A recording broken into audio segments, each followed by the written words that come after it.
The University of Michigan Injury Prevention Center hosted a summit on the prevention of campus sexual assault on May 2, 2018.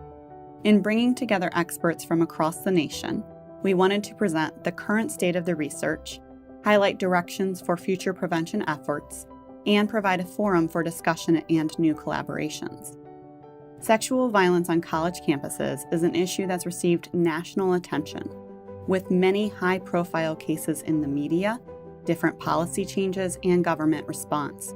The summit shined a spotlight on these important issues for campuses. This video is a summary of the day and highlights our summit speakers' work on campus sexual assault prevention and critical next steps for the field. There are many things that occur that put people at increased risk to experience victimization of sexual assault, and it's really important to understand what those risk factors are. At the same time, we never blame individuals who've been victimized or who are survivors of sexual assault for any behaviors. We know that sexual assault is really the fault of the perpetrator. At the same time, it's really important that we understand what are those risk factors so that we can do better prevention. A couple of the most important ones are sexual activity and alcohol use. And of course, alcohol use is related to sexual activity. People drink in sexually charged settings, and the drinking can contribute to some of the hookups in which there's isolation, and there can be victimization within those hookups or sexual encounters. For many students, prior histories of victimization contribute to that alcohol use. And then that alcohol use in the settings in which the episodic drinking is happening are also settings that increase the likelihood that a student would be exposed to sexual violence. There's a lot of different prevention programs, and some do incorporate education about, well, what exactly is sexual assault? And many people, think it's a stranger in a dark alley attacking you. That's sort of the first thought that comes to mind. And I think one important part that these programs bring to light is that unwanted sexual contact, even from someone we know, can be considered sexual assault and is a serious concern. Our study involves 28 of these student health and counseling centers.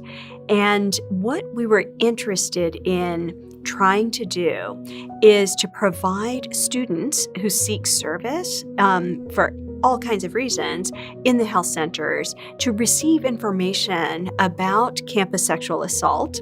And so the purpose of our intervention is really sort of twofold. For those students who've never been exposed to sexual violence, the intervention serves as primary prevention. The clinicians provide a palm-sized educational brochure, which they say, we're sharing this information with all students coming in for care. For those students who have already been exposed to violence, by offering universal education, that student doesn't actually need to disclose what they've experienced or whether they've experienced anything. So some of the evidence-based prevention programs provide self-defense training so that people who might be victimized can try to defend themselves, and others focus on bystander training. Bystander training really creates a community of accountability where we teach students or others in the community to recognize the signs that a sexual assault might be about to occur and to try to intervene to prevent the situation from escalating. Well, sexual assault is most commonly perpetrated by acquaintances in social situations that should not be dangerous. And shock, disbelief, and lack of trust of our own perceptions in those situations is entirely natural, but they undermine our ability to perceive risk and to react quickly to danger. So the EAAA program is designed actually to help with that situation and to increase the likelihood that women will be able to detect risk early, to trust themselves in terms of their perceptions, and get out of the situation quickly if they can, or to defend themselves with the most effective methods if they cannot. So the EAAA program not only increases women's confidence that they could defend themselves, increases their perception of risk, and increases their knowledge of what the most effective strategies for self-defense are with acquaintances, but it also reduces the rates of sexual violence experienced in the next year by 50% for attempted and completed rape.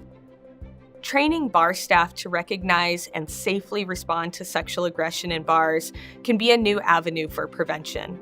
What we also know from bystander intervention is that one of our biggest challenges is drunk guardians, so people who are trained to be bystanders but are drunk, may react slower or not at all when they're drinking compared to when they're sober. So if we can train bar staff to watch for sexual aggression, we kind of help to take care of that problem in a lot of instances.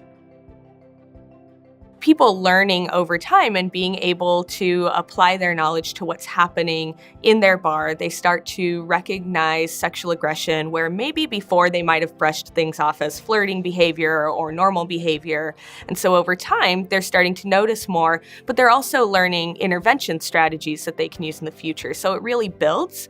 The other thing that I think is a huge benefit of Safer Bars is that it was built with input from actual bar staff and bar managers. So it's not simply sexual assault researchers coming in and saying, here's how to do your job, but it's really, what do we know about sexual violence prevention, but also what do bar staff think is important for them to know? How do we make those examples relevant to their particular environments? There are no quick fixes. We need to continue to work to try and stop perpetration, but that's a long haul, and many bright minds don't yet have that mastered. We need to change the culture on campuses and in the broader society. We need to empower bystanders to take the problem seriously. Some of the next steps in creating interventions for campus sexual assault really have to look at the interplay between the campus community and the larger community context. For example, as ride-sharing apps have become more popular over the years, it's very easy for students to move off campus and to move around in the greater community. So they're not really relegated to a campus setting anymore the way that they might have been 10, 15, 20 years ago. The next steps for me and with the EAAA program are, now that we've had a rigorous gold standard randomized control trial showing these remarkable effects, is to see what happens when it's implemented by universities without those rigorous controls. We know from the research that there are some students who are at higher risk than others for experiencing sexual assault.